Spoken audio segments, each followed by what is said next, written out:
Halo teman-teman sekalian, ketemu lagi di channel Arzanka Family. Pada kesempatan kali ini saya ingin sedikit sharing terkait tips membeli rumah dengan cara KPR supaya kita nggak terlalu rugi karena keuntungan bank.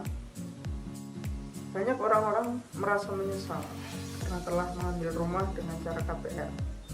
Kenapa hal itu bisa terjadi?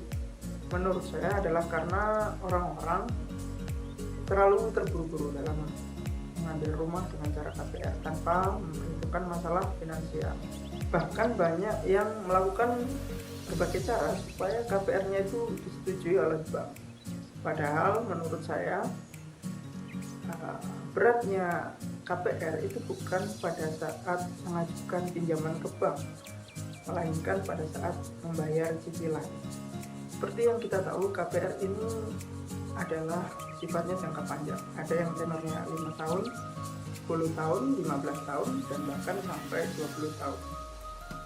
Untuk itu perlu kita perhitungkan dengan matang supaya cicilannya tidak membebani keuangan kita. Ada beberapa poin yang penting menurut saya untuk diperhatikan agar dalam mengambil KPR kita tidak terlalu terbebani atau tidak rugi, sehingga kita bisa aman dan nyaman. Di dalam KPR ada komponen yang membuat kita rugi, yaitu adalah keuntungan bank. Keuntungan bank itu didapat dari bunga pinjaman. Makanya kita perlu memperkecil keuntungan bank. Salah satu cara untuk memperkecil keuntungan bank adalah dengan memperbesar DP atau down payment atau uang muka. Dengan memperbesar DP, maka pinjaman kita semakin kecil, sehingga keuntungan bank juga semakin kecil. Sebisa mungkin kita atur besarnya down payment atau uang muka, sehingga mendapatkan nilai cicilan yang tidak lebih dari 30% dari penghasilan kita dan tenor yang tidak lebih dari 10 tahun. Dengan cicilan maksimal adalah 30% dari nilai gaji, maka kita masih ada 70% yang dapat kita gunakan untuk keperluan lain.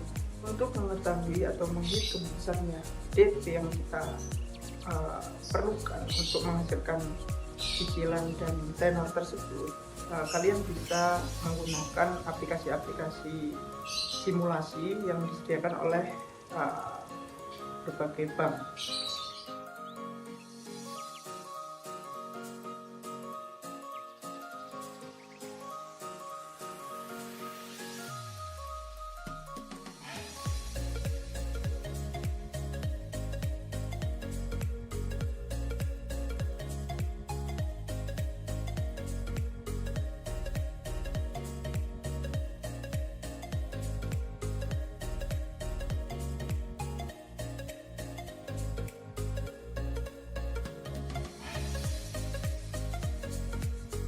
Selain itu, ada cara lagi yang bisa kita gunakan untuk memperkecil keuntungan bank, yaitu adalah extra payment atau pembayaran yang lebih, dan atau juga bisa juga dengan pelunasan dipercepat.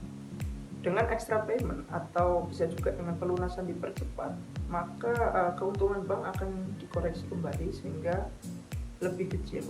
Selain itu, ada pula faktor-faktor penting yang perlu kita perhatikan dalam mengambil rumah. Yang pertama adalah terkait lokasi. Jadi kita perlu survei dulu lokasinya, apakah di lokasi tersebut itu rawan bencana atau tidak, terutama banjir dan longsor.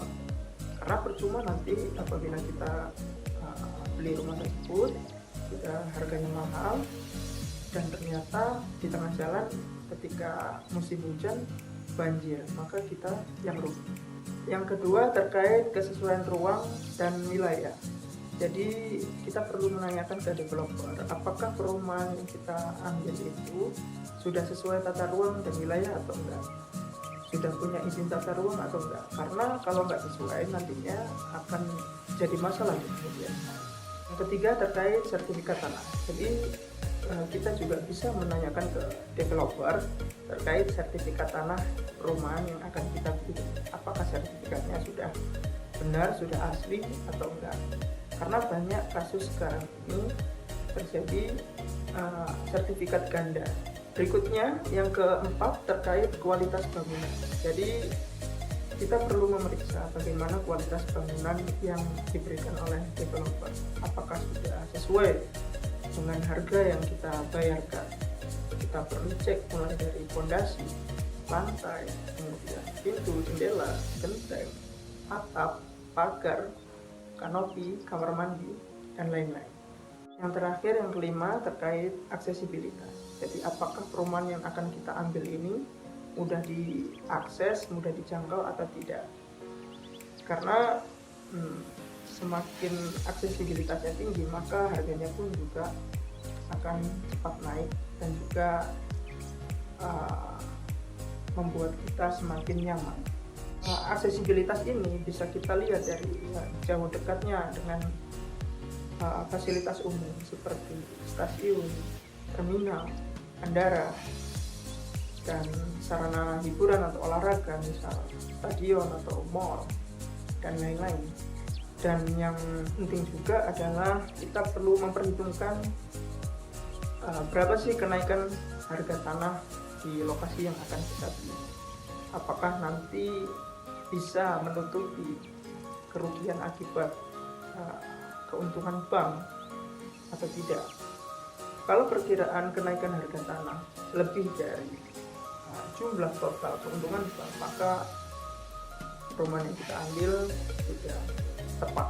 Dan saya ingatkan kembali, pada intinya adalah jangan sampai KPR itu membuat kita rugi, dan jangan sampai cicilan itu membebani keuangan kita.